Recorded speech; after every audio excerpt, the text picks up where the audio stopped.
Hola, buenas noches a todos. Bienvenidos a nuestra sesión habitual en la Logia Blavatsky. Adelante, Enrique.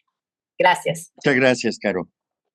Bien, hoy nuevamente les doy la más cordial bienvenida a esta nueva sesión de la Logia Blavatsky. Hoy de manera especial porque hace 2 días se cumplió el aniversario número 149 de la fundación de la Sociedad Teosófica en Nueva York en el año 1875. Y quiero hacerles una lectura antes de iniciar el, el tratamiento o el estudio de los temas que estamos viendo de la clave de la teosofía. Y entonces, el personaje principal de la fundación de la Sociedad Teosófica, lo sabemos todos, es la señora Blavatsky. Y de ella voy a leerles algunos párrafos que me llevará unos 7 minutos, quizá unos 10 minutos, pero que vale la pena escuchar. Este es sacado de la biografía que hace Sylvia Cranston.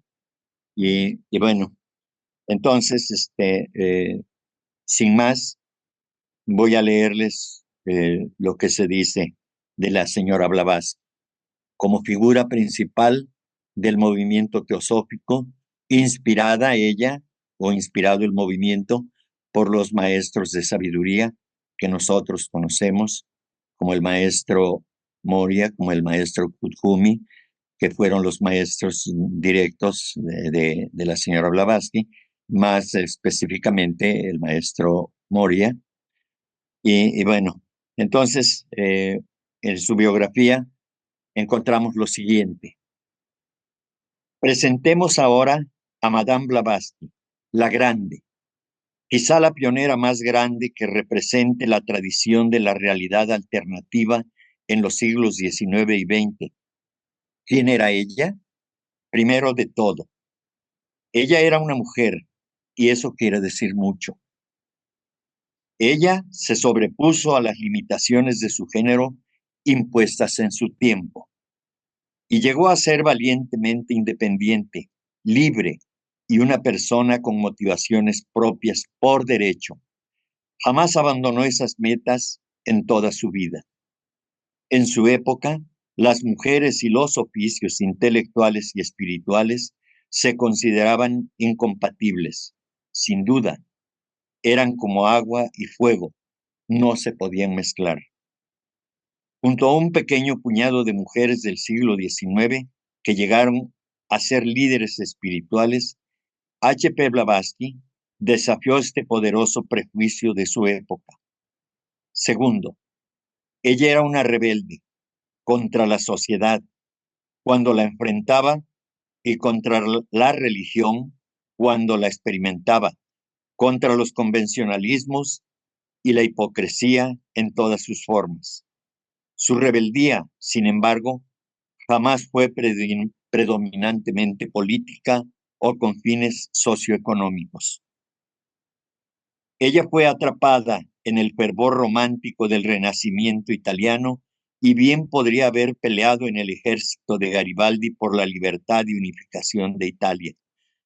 También hay mucha evidencia de que ella se opuso activamente al racismo, conciencia de clase y opresión de la mujer que encontró a fines del siglo XIX en India, donde fue a vivir durante un largo periodo. Tercero, ella no era una erudita formalmente educada, sino una persona de conocimiento inspirado, talentosa escritora. Sus ensayos, libros, trabajos de poesía inspirada, historias breves, se escribieron y publicaron en diversos idiomas. Era una brillante interlocutora, oradora, raconteur y oradora informal. Podía ser extremadamente formal y totalmente informal. Ella era versátil, fascinante compañía. Pintaba, tocaba el piano y comulgaba con las artes en general, aunque como la mayoría de las mujeres de su edad, no se dedicaba al aprendizaje de una carrera superior, mostraba un conocimiento prodigioso de muchas disciplinas y mantenía su posición particular contra muchos academicistas eruditos y formales. Muchos de sus contemporáneos y de generaciones posteriores deseaban ansiosamente poseer siquiera una fracción de la erudición combinada con la intuición que siempre manifestaba. Cuarto, ella era rusa, aunque pasó buena parte de su vida adulta fuera de Rusia, y aunque aceptaba y amaba su estado como ciudadana naturalizada de los Estados Unidos de América, era una verdadera hija de la madre Rusia. Algunos piensan que su vida y carácter corresponden fuertemente al arquetipo del vagabundo sagrado ruso, conocido como starets, literalmente el anciano, que retrata al peregrino y asceta, no clerical, que viaja por los campos exhortando a la gente a interesarse en asuntos espirituales, a veces de una manera decididamente muy poco ortodoxa. Su tragedia fue que vivió entre personas que no la comprendieron. Ellos deseaban una maestra agradable, limpia, buenas maneras, moral según sus niveles acostumbrados de moralidad, erudita, veraz, honesta, en miriadas de pequeños detalles muy poco importantes. Una damisela de escuela, una dama maestra que los enseñara cómo ser sabios y por sobre todo poderosos en los senderos ocultos. Ella era una técnica de lo sagrado. Ellos deseaban una maestra prosaica para sus almas prosaicas. Deseaban a alguien como ellos mismos, que simplemente supieran más de ellos o más que ellos. Ella era de una especie diferente. Ella no solo tenía conocimiento diferente, sino que ella era diferente. Era una extraña en una tierra extraña, no solo una aristócrata bohemia rusa de maneras poco convencionales entre gente de clase media reprimida y victoriana, gente inglesa y americana que no conocían la diferencia entre la apariencia y la substancia. Y con todo esto, con todos estos obstáculos y problemas en su camino, ella se las arregló para incendiar cientos y cientos de corazones, de tal manera que jamás muriera ese fuego. Aun cuando se volvieran en su contra, aunque la llamaran fraudulenta, charlatana, plagiaria, mujer inmoral, aún entonces ellos sabían secretamente que ella les había dado vida, energía, inspiración, creatividad, significado. Hasta sus enemigos engendraron un testimonio no intencional a su grandeza y poder. Pero no todo se volvió en su contra. Algunos sensatos sabían quién o qué era. Pocos, si los hubo, la comprendieron, pero vinieron a ella y recibieron ese único carisma de HPV que poseyeron para siempre. Henry Olcott, coronel de la Guerra Civil Americana y abogado, en realidad no la comprendió, pero llegó a ser presidente de su sociedad teosófica, viajó y trabajó sin descanso en su nombre. Y hubo otros. George, el abogado irlandés americano. Él sabía que había encontrado lo más grande en su vida y que jamás la dejaría ir. Annie Besant, la rebelde, la revolucionaria social, la feminista y socialista Fabiana, la oradora más grande de lengua de plata, miró una sola vez a la enferma, atormentada Blavatsky en su habitación de Londres y abandonó todas sus creencias, amigos, causas e intereses. Se arrojó a los pies de la anciana leona de Rusia. G.R.S. Mead, erudito traductor de textos gnósticos, autoridad sin par sobre el gnosticismo y hermetismo en su tiempo, quien la sirvió hasta su muerte y ofreció la última oración sobre las cenizas en mayo de 1881 en Inglaterra.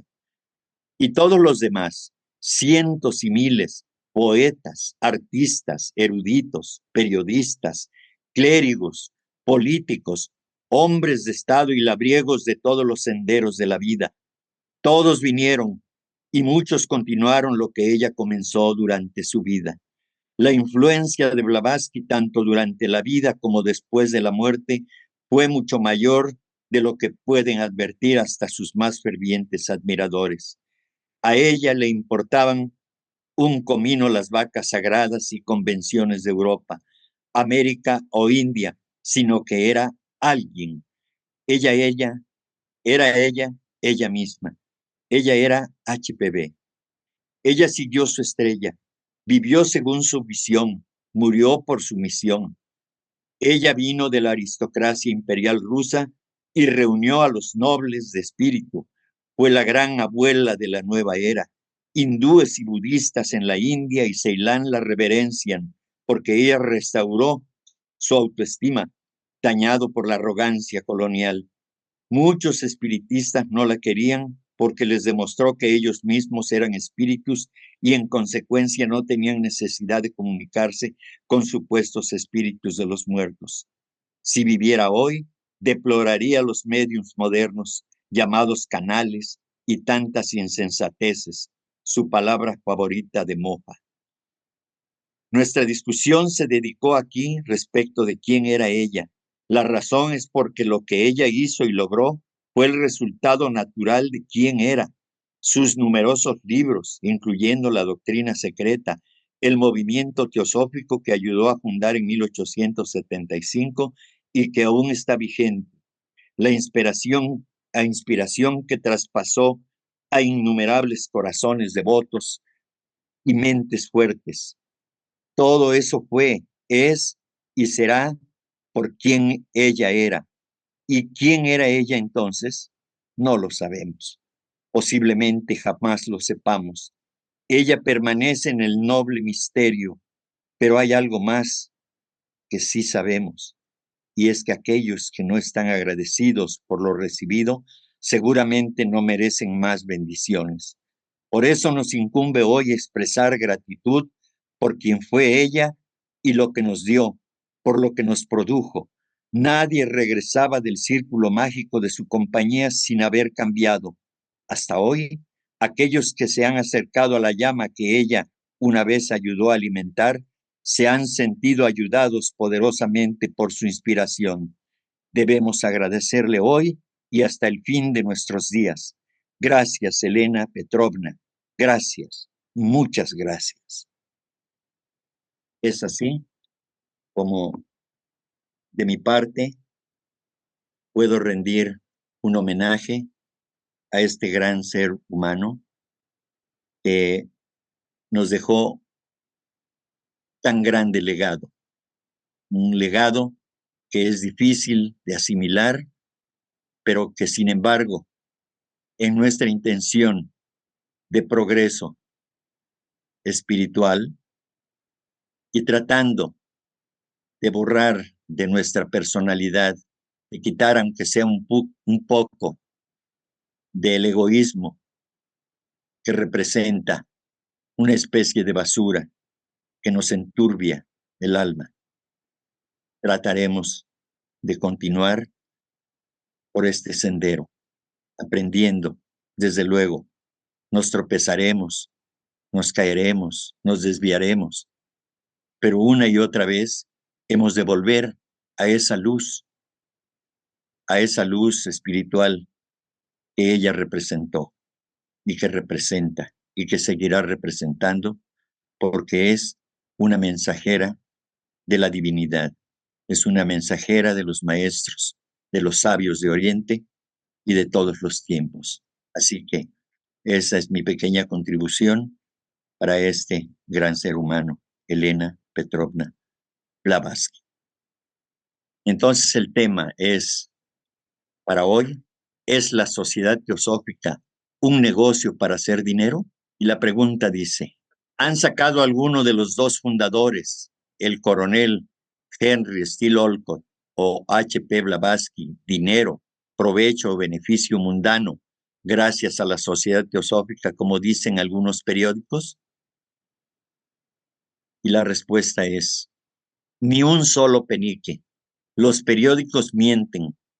Ambos, al contrario, han dado todo cuanto poseían y se han arruinado completamente en cuanto a los beneficios mundanos. Pensad en las calumnias y difamaciones de que han sido objeto y juzgad vosotros mismos. Dice la pregunta.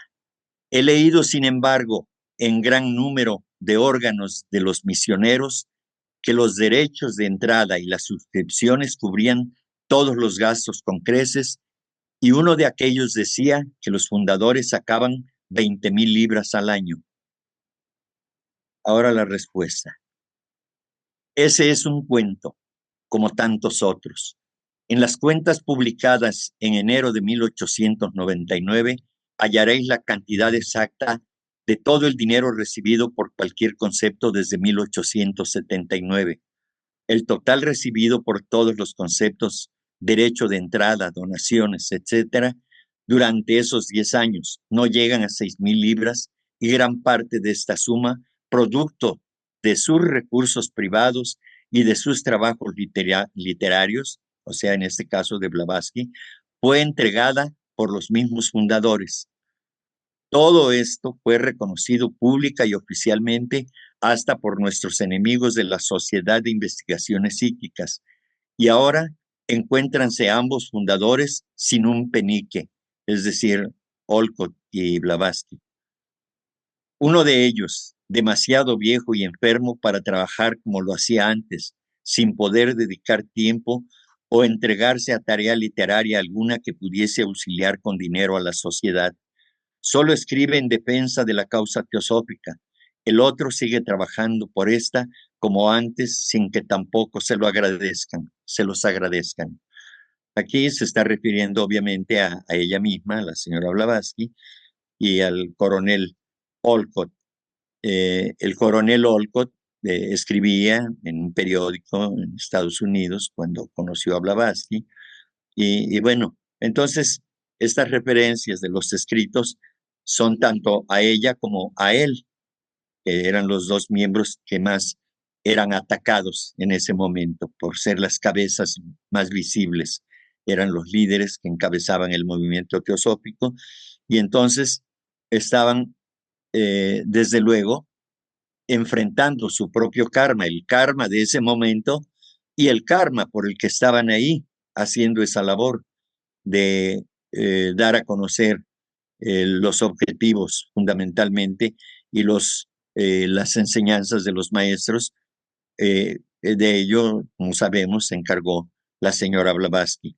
También el coronel Olcott hizo una gran labor porque revivió la llama del budismo en la India y en Ceilán particularmente, ¿no? Entonces, el gran trabajo que ellos hicieron, yo pudiera decir, fue una tarea titánica.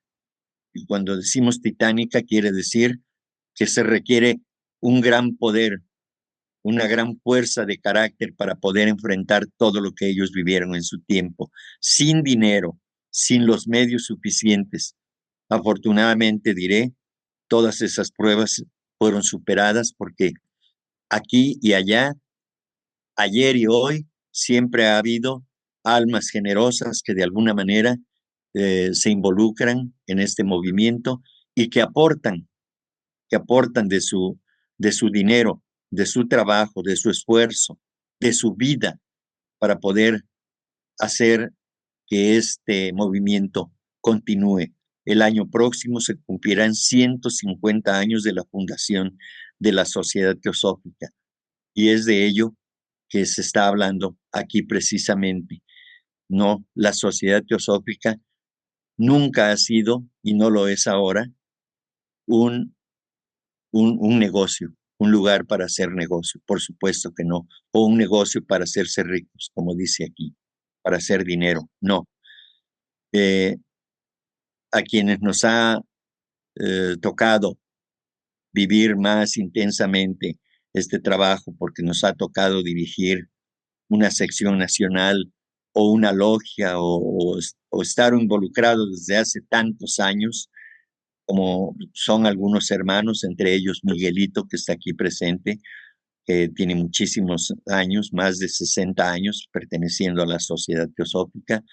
Él ha visto pasar generaciones y generaciones de seres humanos que generosamente han apoyado al movimiento teosófico, comprando libros, dando conferencias sin cobrar un centavo y, por supuesto, que hay hermanos que han aportado de su capital, de su dinero, de su trabajo, como lo he dicho, donativos para que el movimiento continúe. Desde luego, hoy por hoy, la propia secretaria general, la hermana Leonor, está aportando muchísimo de su tiempo y de su trabajo y de sus posibilidades, digamos, monetarias, para que el movimiento continúe. Y así han pasado muchos seres humanos que se han involucrado de esa manera, sin pedir nada a cambio, ni la fama, ni el dinero debe tener importancia como no lo tiene para quienes son verdaderos trabajadores sinceros en favor de la teosofía. Y así fue el ejemplo que nos dieron ellos, los precursores de este movimiento. ¿Sí? Entonces, voy a continuar. Dice, necesitan, sin embargo, dinero para vivir. Y entonces la respuesta es, de ninguna manera, contando con el alimento y la habitación que deben al afecto de unos cuantos amigos, muy poco más necesitan. Es decir, en aquel tiempo así se manejaban las cosas. Pero no podrían Madame Blavatsky y especialmente sacar más de lo necesario para vivir por medio de sus escritos. La respuesta es, cuando se hallaba en la India recibió por término medio unas 1,000 rupias anuales por artículos escritos para periódicos rusos y otros, pero todo lo entregó a la sociedad. Pregunta, ¿artículos políticos? Jamás. Todo lo que escribió durante los 7 años de su residencia en la India, impreso está. Trata tan solo de religiones, etnología y costumbres de la India, así como de teosofía, nunca de política, de la que no entienden y aún menos le importa. Hace 2 años se rehusó varios contratos, los cuales en conjunto ascendían a unos 1,200 rublos, oro, mensuales, pues no podían aceptarlos sin abandonar su trabajo para la sociedad, la que necesitaba de todo su tiempo y energía. Puede probarlo con documentos en su poder. Aquí vemos cómo ella, si la consideramos como un discípulo, una discípula en este caso, porque le llamaban upasika, que quiere decir discípula, una discípula o un discípulo de los maestros, aquí vemos cómo los discípulos tienen que dejar todo, como se relata en aquel pasaje de la Biblia, cuando el Maestro Jesús insta a quien lo quería seguir, deja todo y sígueme. Entonces la señora Blavatsky hizo eso, dejó todo, dejó familia, dejó amigos, dejó su vida de comodidades en los que vivía, en los que ella nació y creció, porque ella venía de una prosapia que tenía que ver con los zares rusos. Entonces, abandonar todo eso por abrazar un movimiento espiritual tan grande como el que estamos viviendo ahora, eso solamente lo pueden hacer los seres humanos, aquellos que como ella están dedicados específicamente a un trabajo que es una tarea, una misión, una encomienda, no solamente de aquellos que fueron sus maestros, sino un compromiso de sí misma para con los demás, para con la humanidad entera. Ella estaba consciente de todo esto, ¿sí? Por eso ella todo su tiempo lo dedicó a propagar este conocimiento, estas enseñanzas, y este movimiento continúa a 149 años de que fue iniciado. Y, por supuesto, que continuará. Voy a leerles la carta de Damodar Kama Balankar para el señor Sinet, recibida en febrero de 1881. Dice: la sociedad teosófica, en relación a las reglas y organización de la sociedad, me permito hacer las siguientes sugerencias. Los puntos que propongo me parecen muy necesarios, ya que he conversado con muchos nativos y pretendo conocer el carácter hindú mejor de lo que puedan hacerlo un extranjero. Parece prevalecer una impresión general de que la sociedad es una secta religiosa. Pienso que esta impresión tiene su origen en la creencia común de que toda la sociedad está dedicada al ocultismo, o sea, la sociedad teosófica. Por lo que yo puedo ver, esto no es el caso. Si esto fuera así, el mejor camino a tomar sería hacer de toda la sociedad una organización secreta y cerrar sus puertas a todos, excepto a aquellos pocos que hubiesen mostrado la determinación de dedicar todas sus vidas al estudio del ocultismo. Si esto no es así, y está basada en el amplio principio humanitario de la hermandad universal, dejemos que el ocultismo, siendo una de sus varias ramas, sea un estudio completamente secreto. Desde tiempo inmemorial, este conocimiento sagrado ha estado resguardado con gran cuidado al alcance del vulgo, y solo porque unos cuantos de nosotros hemos tenido la gran fortuna de entrar en contacto con alguno de los custodios de este tesoro invaluable, sería correcto de nuestra parte aprovecharnos de su amabilidad y vulgarizar los secretos que ellos estiman ser más sagrados que incluso sus vidas. El mundo no está aún preparado para escuchar la verdad acerca de este asunto. Al poner los hechos ante el público en general, desapercibido, hacemos que aquellos que han sido buenos con nosotros y nos han aceptado como sus colaboradores para hacer el bien a la humanidad, se conviertan en hazme reír de la gente. Al estar repitiendo enfadosamente el mismo tema, en cierta medida nos hemos hecho odiosos al público.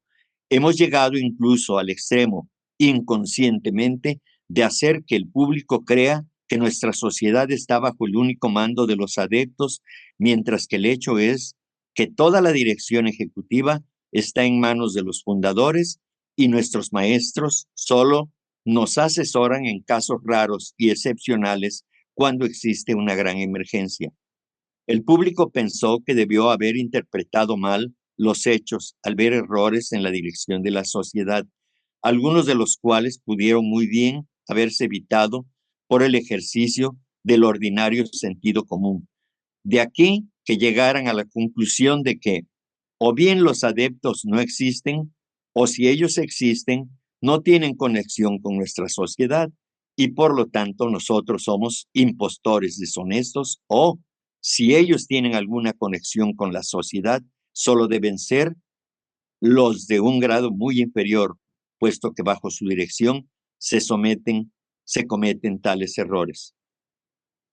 Aparte de las muy nobles excepciones de aquellos que han confiado en nosotros completamente, es decir, los maestros, nuestros miembros nativos llegaron a una de esas tres conclusiones.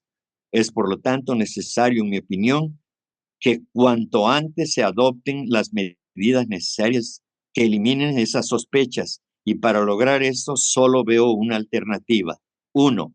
O bien toda la sociedad debiera dedicarse al ocultismo, en cuyo caso sería tan secreta como la logia masónica o la Rosacruz, o 2. Nadie debería saber nada acerca del ocultismo, excepto aquellos pocos que por su conducta hubiesen demostrado su determinación para dedicarse a su estudio. Y como nuestros hermanos, se refiere a los maestros, consideran que es inadmisible esta primera alternativa y de hecho la prohíben, solo queda la segunda. Otra cuestión importante es la admisión de miembros. Hasta ahora, cualquiera que expresa un deseo de afiliarse y pueda obtener 2 personas que lo avalen, le es permitido entrar en la sociedad sin que se le pidan más detalles acerca de sus motivos para querer afiliarse. Esto ha llevado a dos malos resultados. La gente pensó o pretendió pensar que tomábamos miembros simplemente por las cuotas de iniciación de las cuales vivíamos, y muchos se afiliaron por mera curiosidad, ya que pensaron que con solo pagar las 10 rupias de la cuota de iniciación podrían ver fenómenos, y al desilusionarse por esto, se voltearon en contra de nosotros y comenzaron a denigrar nuestra causa por la que hemos estado trabajando y por la que hemos entregado nuestras vidas. La mejor forma de remediar este mal sería excluir a esta clase de personas. La pregunta que surge naturalmente es, ¿cómo puede hacerse esto, ya que nuestras reglas son tan liberales que admiten a cualquiera? Pero, al mismo tiempo, nuestras reglas prescriben una cuota de iniciación de 10 rupias. Esto es muy bajo para mantener afuera a los curiosos, quienes teniendo la oportunidad de satisfacer su capricho, piensan que muy bien pueden permitirse perder una suma tan miserable. Por lo tanto, las cuotas se deben incrementar a tal punto que solo puedan afiliarse aquellos que realmente estén resueltos a perseverar. Necesitamos hombres de principios y con un propósito serio. Un hombre como ese puede hacer más por nosotros que cientos de cazadores de fenómenos. En mi opinión, la cuota debería incrementarse a 200 o 300 rupias. Recordemos que se pagaban solamente 10 rupias. Podría argumentarse que así excluiríamos a gente buena que podría ser sincera y fervorosa, pero incapaz de pagar. Pero pienso que es preferible arriesgar la posible pérdida de una buena persona que permitirle la entrada a una multitud de holgazanes y a que uno de entre ellos deshaga el trabajo de todos los demás. Y sin embargo, incluso esta contingencia puede evitarse, ya que así como ahora admitimos algunos miembros que parecen ameritarlo especialmente, sin que paguen sus cuotas, lo mismo se podría seguir haciendo al efectuar el cambio propuesto.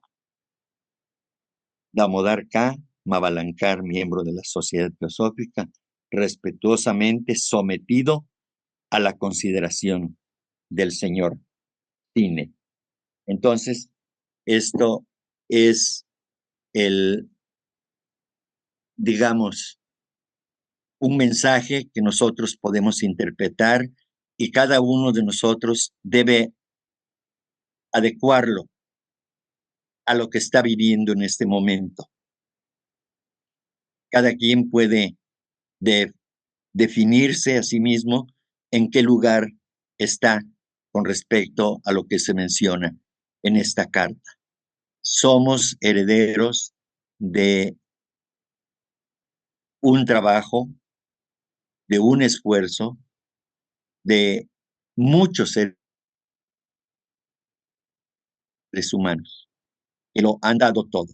Diríamos, como la señora Blavatsky, que ella dio su vida por el movimiento, porque a la edad que falleció, a los 61 años, realmente no se podría considerar que fuera una anciana decrépita, y sin embargo, por todo el trabajo, por todo el esfuerzo que hizo, su cuerpo físico lo resintió y así se veía, como una anciana de más de 80 años. Pero es por el trabajo físico, el trabajo emocional y el trabajo mental que tuvo que realizar para poder escribir la doctrina secreta y todavía hacer otros trabajos en el mundo oculto. Por supuesto, ella no solamente circunscribió su vida a estar escribiendo, sino a recibir las lecciones en los otros planos. Y eso le producía demasiado cansancio a su cuerpo físico. Podríamos decir que prácticamente no descansaba, descansaba el cuerpo físico, pero no su ser interior, no su ser superior. Ella seguía consciente, trabajando en los otros planos. Entonces, todo esto que estamos haciendo, tratando de estudiar, es apenas un débil reflejo, una, una pequeña muestra de la llama poderosa que arde en nuestras almas, pero que todavía no podemos irradiarla, todavía no podemos expresarla, porque somos muy pequeños, porque estamos muy atrasados. Pero eso, desde luego que no debe desmotivarnos. Estamos en un sendero, estamos en un camino y como lo dije anteriormente, podemos tropezarnos, podemos equivocarnos, sí, pero no dejemos de intentarlo, porque uno de los propósitos, como lo dijo uno de los maestros al señor Cine, inténtalo. Esa es una, una regla fundamental a quien desea elevarse por encima de sus circunstancias. Inténtalo. Esa es la premisa fundamental para poder avanzar. Hay que intentarlo. ¿Sí? Entonces, es esta forma de trabajar de ella la que debe inspirarnos, precisamente, para poder avanzar. Se requiere sinceridad, se requiere trabajo, se requiere disciplina, orden, se requieren muchas cosas. Cualquier cosa que hagamos que nos ayude a fortalecernos para poder continuar, desde luego que el ser superior lo verá con buenos ojos, el ser superior de cada uno de nosotros. ¿Por qué? Porque nos estamos conectando con ese ser superior, con la actividad que al ser superior le gusta. Y el poder de nuestra voluntad es tan grande como nosotros queramos, como nosotros intentemos, pero hay que intentarlo. No importa lo débil que nos sintamos, lo lejos que podamos sentirnos de una estatura tan grandiosa como la de las, espiritualmente hablando, como la de la señora Blavatsky y de otros, por supuesto. Pero aquí estamos en este sendero y pues estaremos tratando en los siguientes días más sobre este tema respecto de si la sociedad teosófica es un negocio para hacer dinero. Por supuesto que no. Por supuesto que no lo es. La sociedad teosófica sobrevive gracias, como ya lo dije antes, a almas generosas que dan, que otorgan de su dinero, de su trabajo, de su esfuerzo, algo a la sociedad teosófica, y es por eso que estamos aquí. Como les dije, somos legatarios del esfuerzo de otros seres humanos que merecen nuestro respeto y nuestro reconocimiento. Hasta aquí. Nosotros hoy en día de noche pues nos ayudamos para escribir o leer de la luz eléctrica, de los focos. En ese tiempo de la señora Blavatsky, ¿qué medios usaba para poder escribir? Me imagino que escribía mucho de noche también. Nada más eso, Sí, gracias. Sí, gracias. No lo sé, no sé cuándo se inventó la bombilla eléctrica, no recuerdo, pero, pero sí, es una, una circunstancia, una condición que sí era muy, muy difícil. Ahora bien, ella, ella cuando escribía, eh, pues ella no tenía que leer de un libro, ella leía en la luz astral, con ese poder que tenía. Ella solamente, el coronel Olcott le ponía las hojas para que ella escribiera. Realmente no necesitaba ver en el plano físico, porque ella, lo que ella escribía, ella lo estaba leyendo, pero en el plano astral. Entonces, pero sí, era una situación muy difícil. No sé si había bombillas de estas de petróleo, de alguna sustancia de esta naturaleza, ¿no? Pero sí eran condiciones muy, muy, muy, muy, muy difíciles, por supuesto. Sí, gracias. Y espero que lo que hemos escuchado, lo que he leído y lo que he expresado sirva como una motivación para reflexionar acerca de lo que estamos estudiando. No se pide que seamos santos así, de un momento a otro. Nos falta mucho, pero como dije, estamos en el camino, estamos intentándolo, y eso es lo más importante, que lo estamos intentando. Algún día alcanzaremos una meta, por supuesto, y no debemos desanimarnos, debemos continuar teniendo como punto de inspiración nuestro propio progreso, pero no para vanagloria, sino para poder servir a los demás. Y también, por supuesto, no perder de vista el faro de luz que está representado por la actividad que desarrolló la señora Blavatsky. Entonces, con esto damos por terminada la sesión de este día.